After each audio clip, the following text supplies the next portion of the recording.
We are absolutely thrilled to have you all joining today's event, our webinar, Set a Career Resolution, Seize Opportunities, Create Change, and Take Charge. Before we jump into the nitty-gritty, just a few housekeeping notes. Today's webinar will be recorded and shared via email after. So if you miss anything, you'll have that live recording in your email shortly. As well as during today's discussion, we will keep that chat function open. So feel free to send messages, comment as a way to, voice your experience. We also will definitely be leaving a good 10 or so minutes at the end of this webinar for any questions from the audience. So if you have any questions for Kelly, please feel free to drop them right in that Q&A at the bottom of your screen. And you're welcome to ask questions anonymously as well. So we're excited to chat and of course, answer some specific questions from our fabulous audience. And of course, I am so excited to kick off today's event, Set a Career Resolution, Seize Opportunities, Create Change, and Take Charge, sponsored by Northwestern Mutual Corporate Careers. I am thrilled. All of Fairy Godboss is absolutely thrilled to be joined by our panelists from Northwestern, Kelly Culler. Welcome, Kelly. Thank you for being here. Thanks, Patty. It's a pleasure. Amazing. And we're going to be discussing how to seize opportunities in today's really unusual job market and just really focus on how to develop a clear vision from what you want from your employer. And of course, how to ask for it, and also how to set and achieve your 2022 career goals, kicking off 2022 January with a bang. So thank you so much, Kelly, for joining. And I'd love to start by just hearing a little bit about you, your background, your career journey, and specifically how you began your career at Northwestern Mutual. Sure. Again, thanks for the warm welcome. Excited to be here. Really love talking about the changes in the marketplace. I think they're really interesting, and I think they particularly can benefit us as women if we're really shrewd about leveraging them. So I'm excited about talking about that today and taking some questions from the audience. So pleasure to be here. So my background, I actually started as a recruiter long ago on a lark.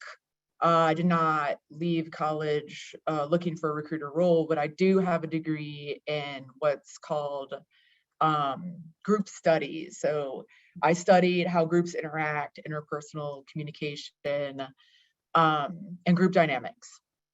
From there, it was about opportunity really, and some timing and luck, some jumping in with both feet. We'll talk about risk today. Sometimes you have to take those to get where you want to go, especially as women. But I was offered a number of different opportunities as I grew up through the recruiting track into leadership, and then tried on some HR business partner roles, same company, and sort of same leadership team. So developing those relationships certainly benefited me. It's probably where I learned one of the things I certainly use in my practicing of HR and talent acquisition is relationships are really how business gets done, and learned how important influence and interpersonal communication is. From there, I was known for building out recruiting COEs and as an HRBP. So I went to another company to do it from scratch. I thought it was interesting. They had a different kind of global footprint. Did that and decided I needed to mature in the other areas of HR where I wanted to practice. So deliberately moved away from TA to focus on the HRBP role. The HRBP role, HR business partner, is a really strong precursor to a CHRO role. So I sort of premeditatively set out to do that in my last couple of companies. And then at NM, I was offered, or my leader asked me to take up talent acquisition again. We always seem to find each other, so that's really interesting.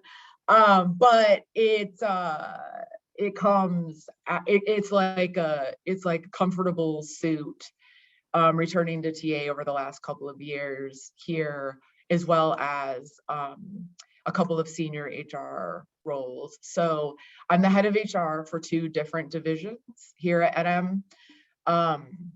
Our product division and also our career distribution, which supports our sales force. So a nice mix of business discipline that's required to do those roles. And then also, again, I lead the talent acquisition function. So really interesting blend. Different muscles have to be used, which always is interesting to me and fascinating learning. And different kinds of business people, different kinds of demands on business acumen. And in HR, COE is very different than being a business partner. So I have to sort of use both left and right. And it's proven to make me very versatile. And that's one of the things we'll talk about today as well. I think that's critical as we build out our skill sets, again, especially as women. I think the demands on us are even greater. Yeah, well, thank you so much for sharing your career background. Your career is truly nothing short of inspiring.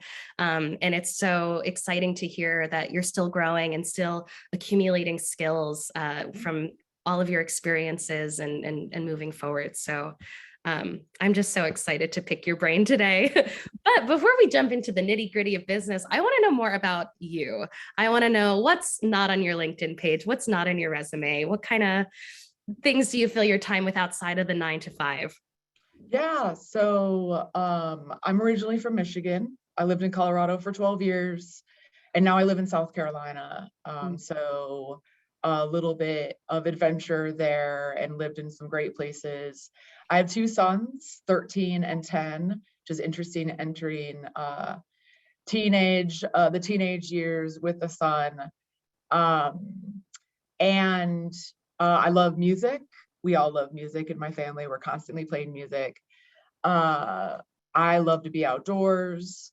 It's one of the reasons why I live in a warm climate and commute to Milwaukee. It's 5 degrees here today, as you heard probably in the chat.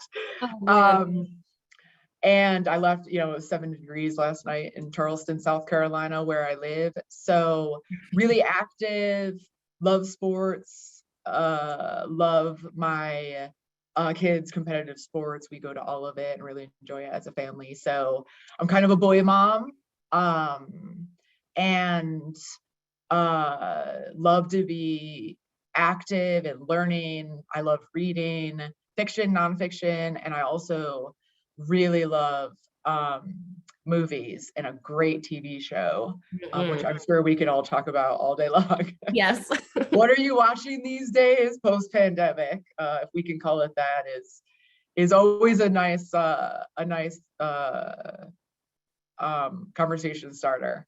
Yeah, it's so true. It's so true. I think the pandemic turned us all into Netflix fiends. Yes, that's right.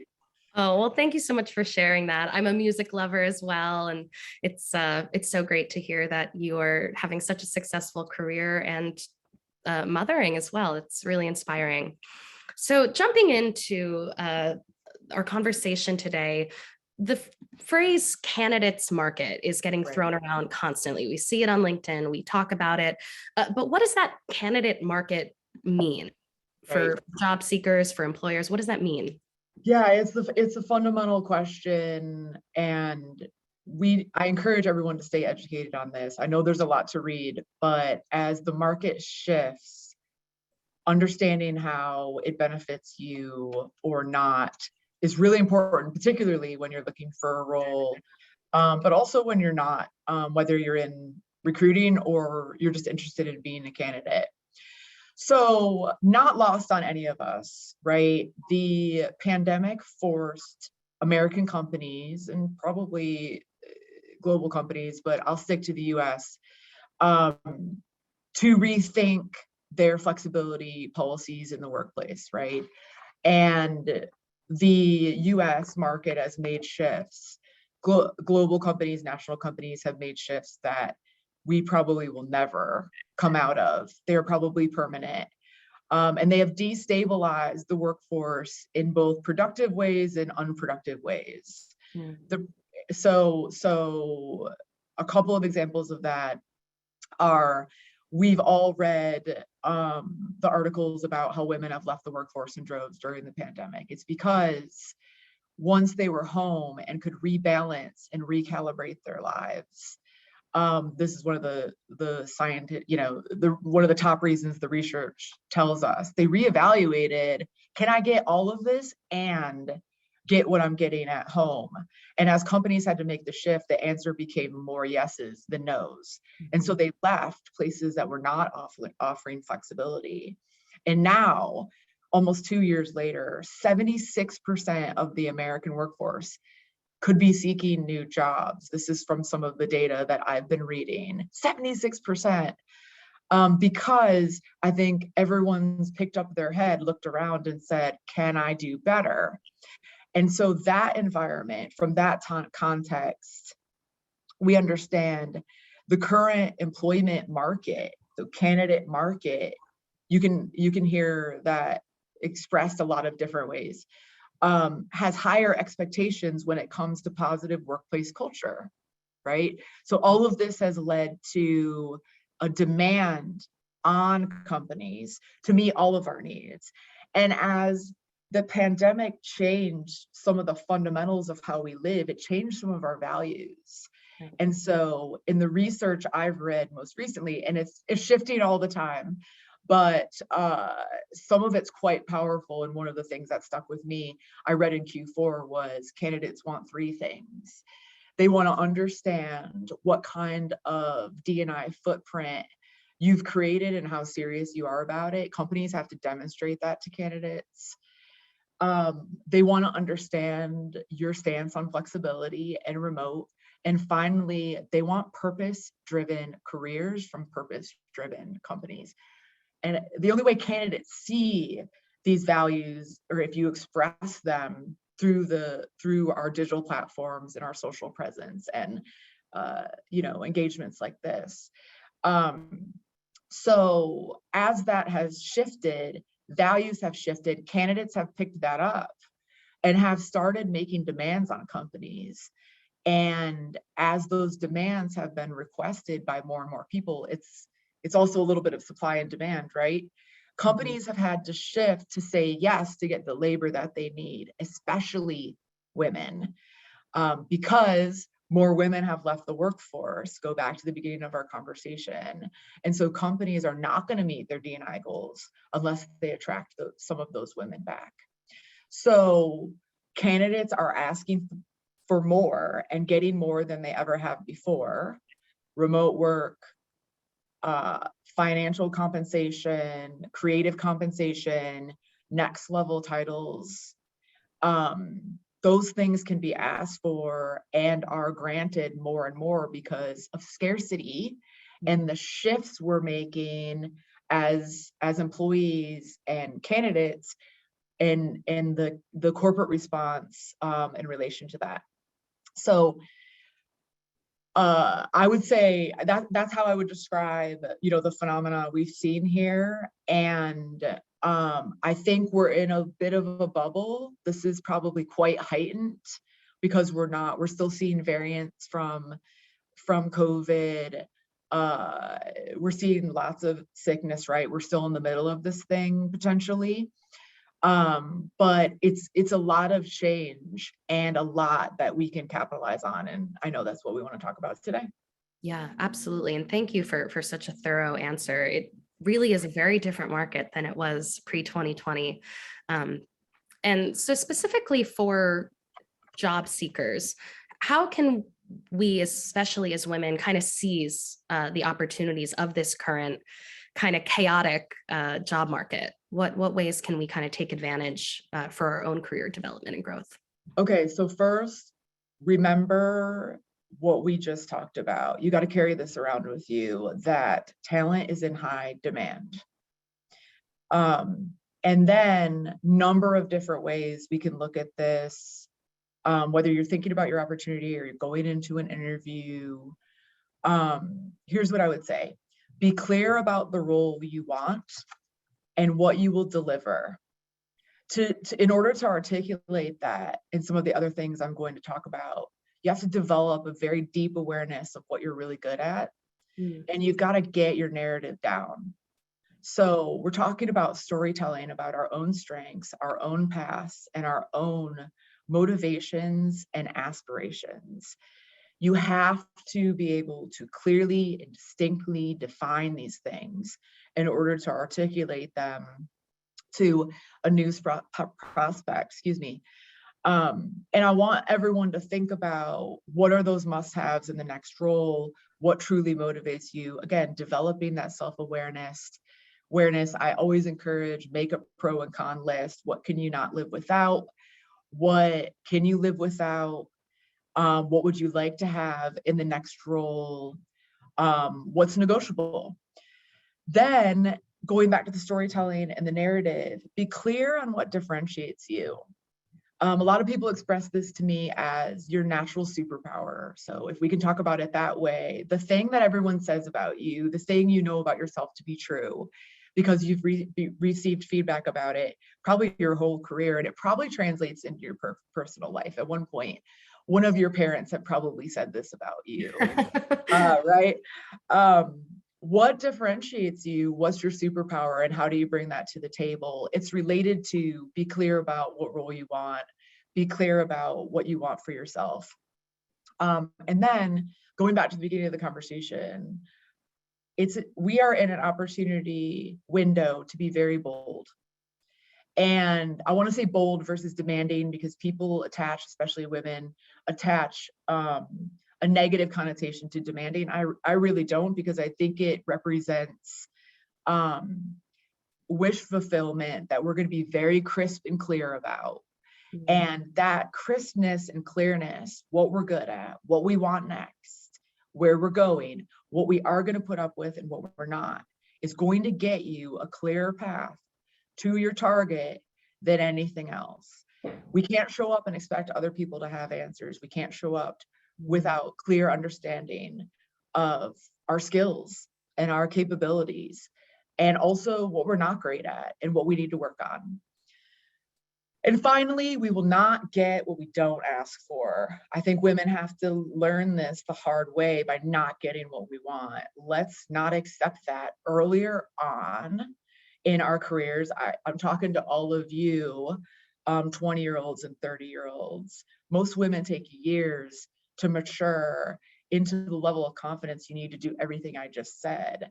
You really have to set out to develop this in yourself, and you're not going to be able to do it alone. And we'll talk about that too. Yeah, well, hearing you speak of this, it's incredibly empowering as a woman. Fairy Godboss co-chaired a study, and we found that almost 50% of women don't feel confident in their roles right now. Right. And I love hearing you speak about your inner superpower and this kind of overarching theme of self-awareness and self-motivation to ask what you want and deserve. It's very empowering to hear you say that, and definitely something and I'm sure many of the women tuned in today are hoping to be more proactive about, for sure. And I love your comment about confidence. I see that so much. And it's something you cannot give others. You have to find it within yourself. You have to dig deep. You have to find it through self-awareness. And if you pull back all the layers, I encourage everyone to think about this. If you, and I don't know that we're going to dig deep on it here because we want to give you a lot of useful career tips, but at the root of all of that is fear. You have to figure out what you're afraid of. You have to face it. You have to have strategies to not be ruled by it. Everyone's afraid of something. It's okay. But we have to figure out what's holding us back. And once you can define it and objectify it, you can use strategies to deal with it and move yourself forward. It's really critical. To my experience in 20 years coaching women, it's critical and fundamental to the root cause of what holds us back a lot of the time. Yeah, absolutely. Absolutely. And especially in a job market that doesn't always offer mentorship to younger women. So finding that inner confidence, inner strength, inner self-awareness to face your fears and face your weaknesses head on. Absolutely, Kelly. So in addition to this crazy job market, we hear the phrase burnout being thrown around a lot, especially with women workers, many of which, as we mentioned earlier, during the pandemic, took on larger caretaking roles, both of children and parents. How do you know when it's time to leave a current role, whether that be through burnout or lack of growth opportunity? And when do you know it's what are some indicators to know when it's time to move on to that next opportunity? My answer is really tough. You have to know what dead ends look like. How do you figure out what dead ends look like? You have to define them. How do you define them? You have to stay very self-aware of your own motives and if you're getting what you want. You only can figure that out if you know what you want. This goes back to the answer to the first question and really laying things out in a very premeditated way. We have to have a plan. So deciding how to define those dead ends. Dead ends are so unique to the individual. It could be you're not feeling inspired. It could be you want more flexibility and you're not sure how to get it. It could be so many things. I could drop a list of 50 unique aspects of work that motivate or threaten, women's careers, especially. So figuring those out and then knowing when to recognize them and accept them is going to be how you figure out when it's time for a change. So I'm going to leave that general answer there because it's all about how you define those dead ends. I can't do that for anybody. It's really what's unique to you. And people's motives are so very different. Whether you're a learner or you're motivated by money or you're motivated by prestige, those are all fine. But you've got to define what the dead end looks like for you related to that.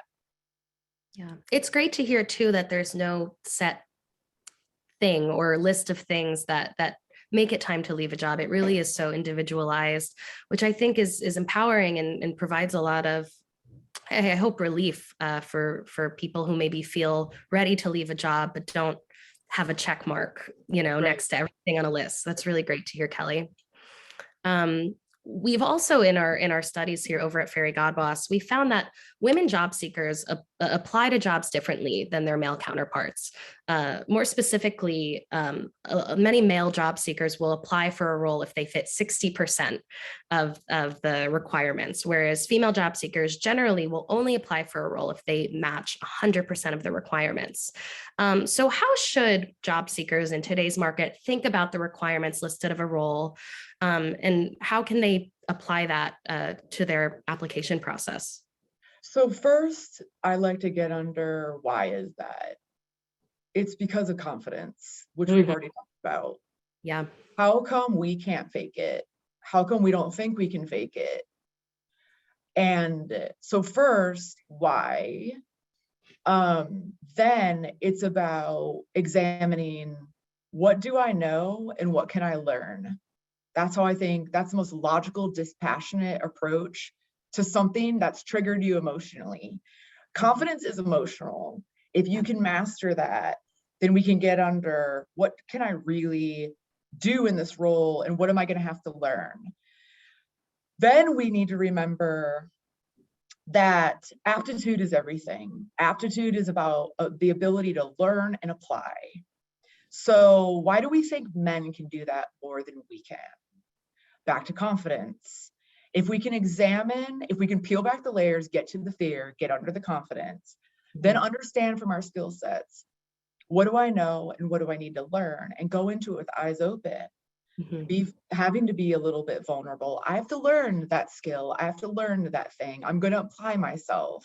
And having the confidence and knowing you have the aptitude and what we call learning agility, you're going to come to the table stronger than most any of the other people you're competing against, because that self-awareness is going to carry the day, because you know what you're going to do about any areas you see might be areas you need to learn. And I'm not going to call them weaknesses and I'm not going to call them opportunities. Those are HR buzzwords for things that you have to learn. You're not going to know everything in a role most of the time. Therein lies the risk. The risk we don't take are what we're talking about. So what do I know and what do I need to learn? Start there. Absolutely. And I think kind of piggybacking off of that, this idea of confidence plays into a lot of imposter syndrome, right? That a kind of another buzzword that gets thrown around a lot. But women specifically experience a lot of imposter syndrome in the workplace. Of course, the reasons for this are rather systemic and go back years and years, of course. But have you, in your career, Kelly, have you ever struggled, with asking for more and asking, using that self-awareness and asking for what you want, dealing with that imposter syndrome, maybe not quite mastering that level of learning agility? I love that phrase that you just threw out. And how did you personally overcome it, if this is something you've experienced? Yeah, absolutely. I have. I think it does lessen when you have more experience. Experience does take care of a lot of things. Someone asked in the chat, what advice do you have for us that are over 30 in our later career stages? You have that advantage. You have the experience. You probably had children. Having children is way harder than half of these career steps, right? Way harder. So, I mean, having a child is like having your heart walking around outside your body. I think I read that from Oprah, and before Oprah, it was someone else. This stuff is so much easier. Why are we intimidated? Why do we we call ourselves imposters as mothers? We weren't a mother before that first child. Great point. Right? It's such an odd phenomenon. Yes, I had it. It took years of practicing self-awareness, admitting it, recognizing it, talking about it. I process and get through things talking through things with people. So finding those confidence, finding people I could trust to talk through it, and finally coming out the other side, realizing no one's got this all locked down. You're always learning things in your role. And actually, the more you can talk about that and be open about what you don't know, the stronger that armor is that is going to get you through those challenging conversations, those challenging career steps where you got to take a risk. It's a process. There are no silver bullets, and I don't think there's any shortcuts. And education, advocacy, what are our best weapons? Education.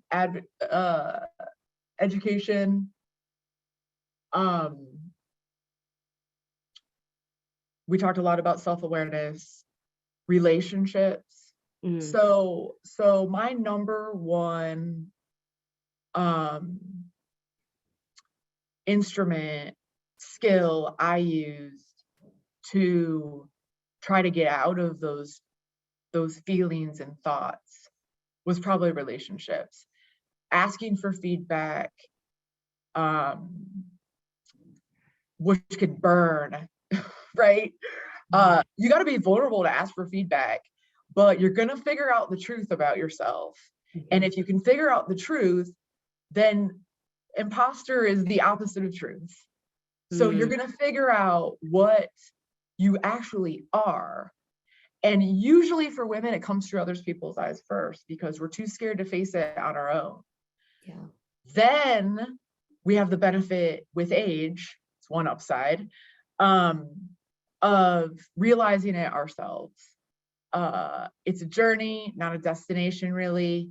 I'm always on a path of self-awareness. I talk to my team about it all the time. I think it's the keys to everything, that and relationships. I love imposter syndrome is the opposite of truth. Yeah. In hearing you speak on the strength and vulnerability in really facing head on what might hurt and asking for help and owning that we don't know everything and, fake it till you make it, but also asking for help is really great to hear, and to hear the power in that and how you were able to actively use that to combat your own feelings of imposter syndrome and not only pull your chair up to the table, but really build your own table. It's amazing to hear, Kelly. Right. For our job seekers, kind of jumping back into that, how, in addition to those, requirements and knowing your skill set, knowing, what you need to learn, how can we best convey or translate our specific skills, our superpowers, as you call them, within the interview? What are things that we should say or know about marketing ourselves and advocating for ourselves in that interview process? Okay, so let's go back. My top node is where we started. What's my plan? You have to have a plan for everything. Yeah. We have to outwork, we have to outthink. I coach a lot of my women, you got to outsmart them. Mm-hmm. So first, what's the plan? What's my story? How am I differentiating myself? All those tips we gave at the beginning. A little bit of a playbook, if you will. Think about it however is most constructive for you, but you have to have a plan. Then you got to be in complete control. And what I mean by that is you got to know what has to be said in the interview. You have to get to your strengths. You have to get to how you're differentiated. You have to get to the superpowers. They might not ever ask the question. You're not going to wait around for that. Mm-hmm. You're going to come with 5 answers you need planted for the person on the other end of the line or table to understand your strengths. You can't wait for those questions to be asked. So how are you going to get that woven through the conversation? And sometimes you can tack it on to an example you give. You can say you have a follow-up point on a question that's asked. There's lots of different ways to do it, but come with those 5 things have to be said, or they're missing out on the real you, the authentic you, and what you bring to the table. Remember your story. Then, and related, don't be afraid to answer questions that were not asked. Answer the interviewer's question, then follow up with whatever you think is differentiating.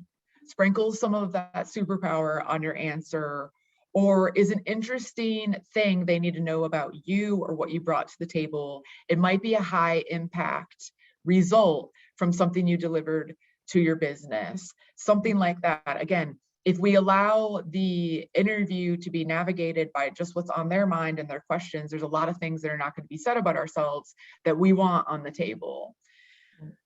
And I want you to think about, in the context of those 2 points, what should you add to your LinkedIn profile, or how should you update your LinkedIn profile to reflect these areas of strength? Ultimately, people that are talking to you want to know how and what you're going to bring to the table that's going to change their lives, their team, their business. People are looking for breakthroughs. You have to be thinking in that way in order to differentiate yourself. So connecting all of that through your story makes it really easy on the other person to figure out what's great about you and how and why you've been so successful. And it sounds like it all comes back to what you were saying, that self-awareness, knowing what you bring to the table, knowing those 5 things that you have to plant that only you can know about yourself. And of course, no resume can ever adequately portray a full person. Right, that's right. Yeah. So it's no 30-minute, 45-minute, 60-minute interview can do that either, right? We take big risks in the recruiting process. Yeah. It's kind of fascinating if you think about it. Most of the time, people are not vetted thoroughly at all. And that's the flip side of this. Do your research and figure out if this is the right company, the right leader, and right team for you. It's not just about them accepting you. You should be able to choose them as well. So what are the 5 things you want to know that are going to go back to what motivates you? What's a dead end for you? Connecting all of that back up that we talked about a couple minutes ago is critical to making sure you're picking something with the right fit for you. Right. And especially in today's market where job seekers are able to demand or have higher demands, that self-awareness is so necessary to know not only what you're bringing, but what you need in return from your work. Yeah. So inspiring to hear you talk, Kelly.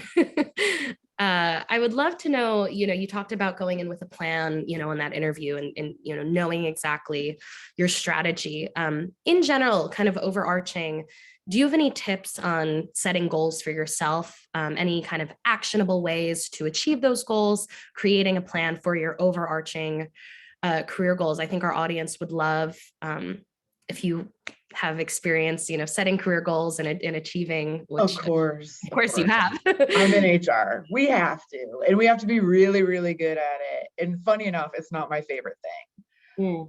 Development plans are, goals are not. And one of the reasons is I find them uninspiring. And I actually launched a new way of thinking about development plans with my team this year. It's called Purpose to Impact. There's a TED Talk on it. Check it out if you're interested. It's a way of thinking about your entire life and your purpose as a human being. Remember that disruption in market, purpose-driven companies, purpose-driven life. It's all connected to these themes of I want to know what I'm doing matters, right? So I always pick a couple of things I want to work on from my skill set. And then I pick something that's softer and less tangible. And this is really challenging to absorb, but hear me out. You have to pick something that scares you. You have to. If you're just working on stuff in your comfort zone, you're wasting your time. You cannot stay in the normal lanes and grow. You can do it incrementally. And if you want incremental things, that's fine. Stay there. And you will take risks when you make incremental changes. There's no judgment here. But if you want breakthroughs, like jumping a career track is bold and ambitious, especially for women. You have to pick something that gets you out of your comfort zone, that really challenges you. And I have to tell you, when you feel uncomfortable, you're in pain, it's working. That's the tough part, is it's really hard. And you're doing that, and you're doing your role, and you're probably dealing with things in your personal life. There's lots of women that don't have kids, but you have other stuff going on. We all have families. We all have outside interests. Yeah. So I try to pick something that scares me and I don't want to do. And as soon as once I figure out, yep, that's true, I put it in my plan. And if I put it in my plan, and I'm just kind of wired like this, I have an advantage. Whatever works for you, you put it in your plan, you're going to do it, put it in your plan. If you need an advocate buddy, you tell someone your secrets and you sign them up. Whatever it takes, there's lots of ways of beating your own psyche, right? For me, if I write it down, I'm going to do it. Just like I schedule my workouts and other things, if it's written down, it's on my list, it's getting done. Whatever that is for you, commit to it. You will get to a different place if you do things that scare you, that make you uncomfortable, that push your limits. You just will. And you don't have to do 5 of them. You can do 1, but do something that's really challenging. And if you need help because you can't get out of your own head to even come to grips with what that might be, you use those advocates, those trusted advisors, your friends, whoever it might be that really knows you. What's the thing that scares me the most? And trust me, you can find a career something, a development something that's related to it. And you can take a year. I took a year last year to tackle a huge one for me. It was so painful, and it was a process of learning and being skeptical and cynical and bouncing back and going at it again. And you're gonna have a ton of setbacks. It is not linear, but it will be worth it. But you really have to challenge your plan first and really think through what's most important to you, where do you want to go, and what might be the scariest thing it's going to take to get there. Yeah, it's the self-awareness of the fear and then the self-accountability to actually follow through and face that fear. Right. and finding the support, one needs to do that. Yeah. I had a mentor tell me once, you talked about the discomfort of that change and growth. This mentor told me, when you feel like you're hitting your head against the wall, that's just when it's about to break down. That's right. And I liked that because Yeah. it definitely, making those big changes can really, it's very uncomfortable many times. Based on your experience in recruiting and TA and HR, with the knowledge of this very kind of bubbled job market right now, what hiring trends are you seeing, kind of overarching trends and themes you're seeing in 2022? Okay, so number one, going with our themes from what we've already talked about, Patty, I would say women are in high demand, right? So great time to really challenge yourself, especially if you're not happy, and thinking about what that might step be. I can't talk. It's a Monday. I know it. I got up really early and apparently it's coming through. What might that next step be? There we go. I think we're going to continue to see seismic shifts before we resettle and into a new normal. We talked about that at the beginning of this chat. So staying educated, read everything about the Great Resignation, the Great Reshuffle, and everything else we're calling it. You can. I read an hour a day about work, industry, my field, and my goals, all related, right? Stay educated, find your resources. So women in high demand, location or remote is paramount, will continue to be. Again, I think we'll resettle into something that does not look like the past, but we're not quite there yet. Companies continue to be challenged, and as long as they're challenged by supply and demand, you will see changes. We're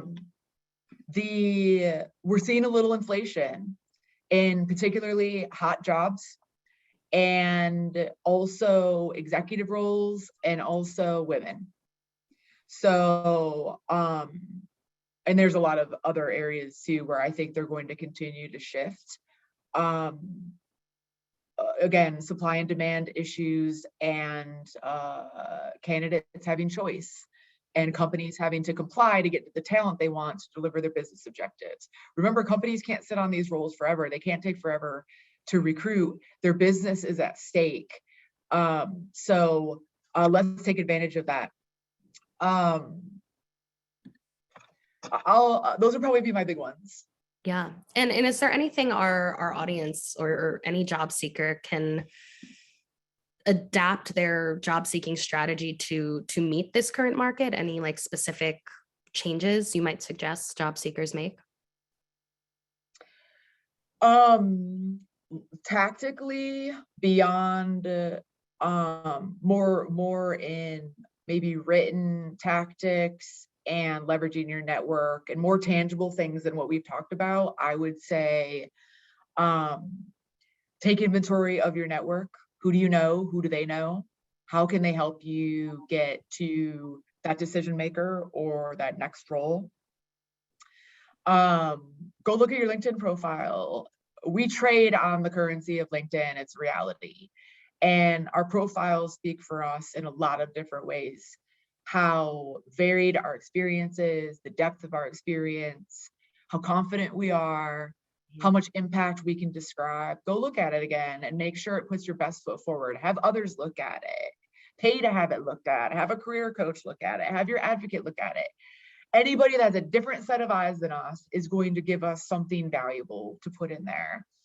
LinkedIn is the number one source in the world. Leverage career sites and talent networks. And many companies have these now, almost all companies in the US have them. And there's many different ways to engage in that talent network. Look for them. Make a connection to a recruiter and leverage them. Ask them questions.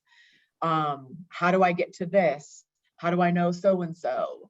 What's the org architecture like? Whatever your questions might be. How do I get to the next stage? What are they going to be looking for? Those are probably the top ones I would say. Ask to be referred, right? Referrals are our third top source for people of color at NM. And we made a huge commitment to increasing our representation of people of color and women at NM, and we struggle because our base is not very big. We rely upon credible referrals. Again, go back to your network. Where do they work? Who do they know? What companies? Do your research and leverage it. Yeah. Well, thank you for sharing those, very tangible ways in which we can adapt and change our job seeking strategies. I have one more question for you, Kelly, before we open up the floor for a Q&A with our audience. Sure. What advice would you give your younger self as a kind of culmination of everything we've spoken to today about confidence and awareness? What would you say to her? Such a good question.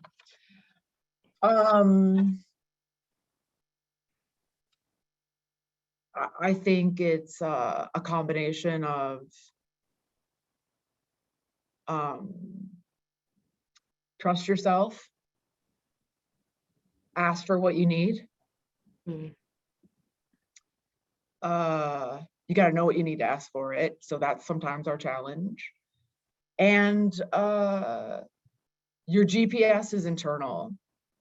The external world does not decide where you're going. You have to decide, and there's lots of ways to get there. I think I relied too much on the universe and what it was going to produce next, and I didn't have a plan enough of the time, and I happened to fall into good opportunities. I think it's because I over-indexed on relationships, and that was just who I was. I didn't work on that. That's one of my superpowers. So potentially I leveraged my superpower, but I didn't know I was doing it. Right. And this self-awareness and being premeditated and thoughtfully going after what we want is the thing. And I didn't learn how to do that. I had to teach myself how to do that through trial and error and experiences and talking to other women and talking to other men and having advocates over years. And, there's no replacement for that. That's a way to get there.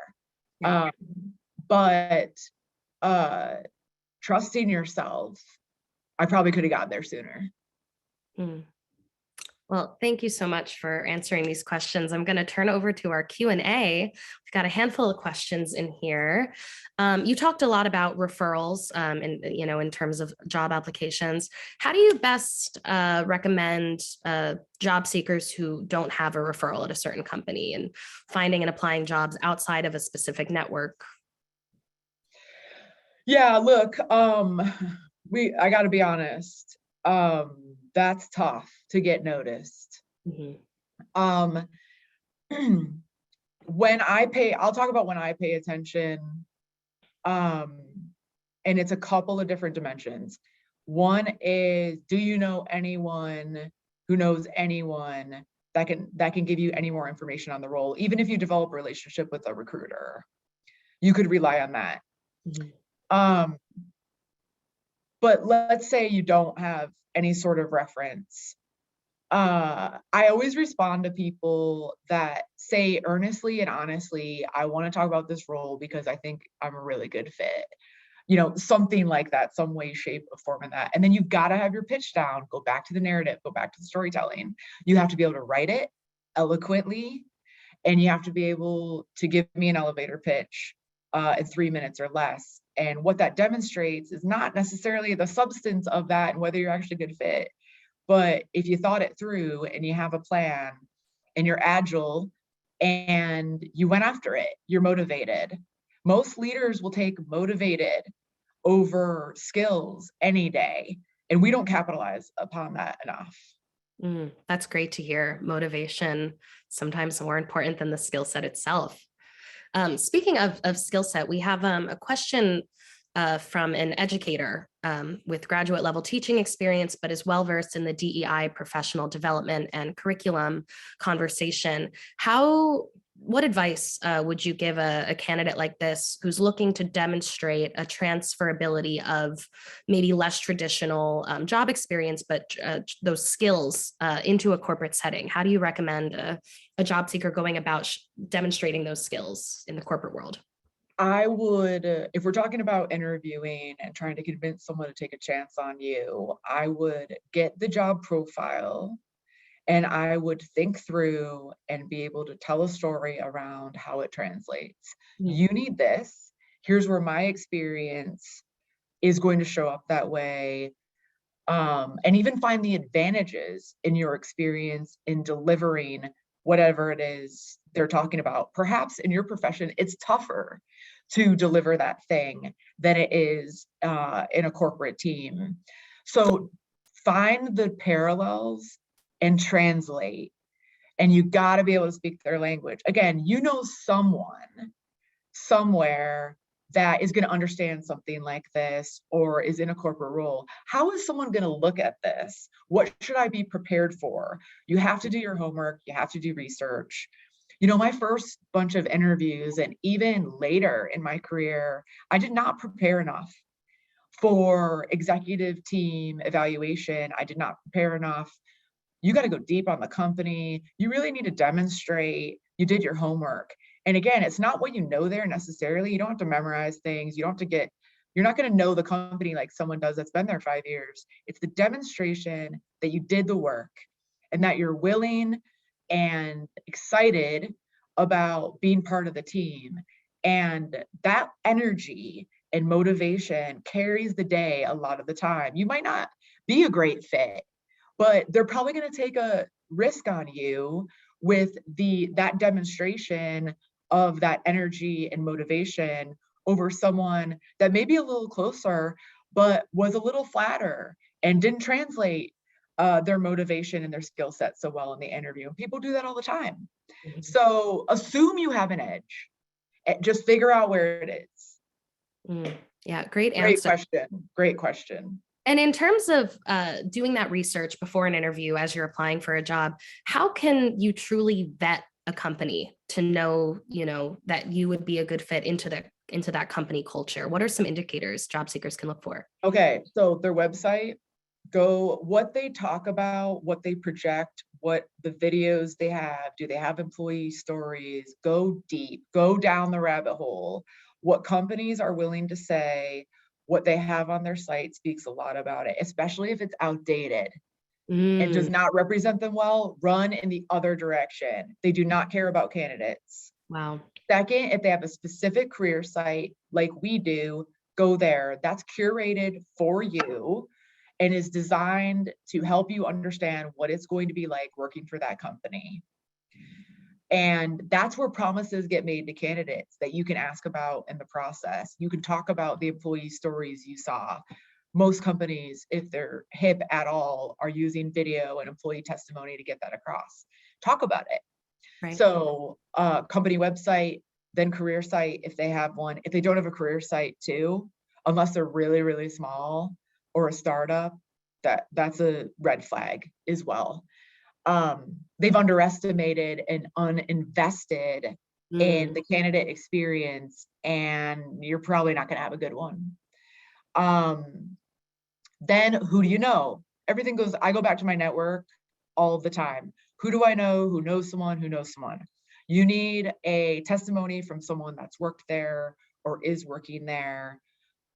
You can go through your network. You can go online. You can go to Facebook. You can go to LinkedIn. Hey, I saw you at so-and-so company. What's it like? People don't do that enough. I never get asked that. You can go to fairygodboss.com to see what the culture is like for women. There you go. As well. There you go. Lots of different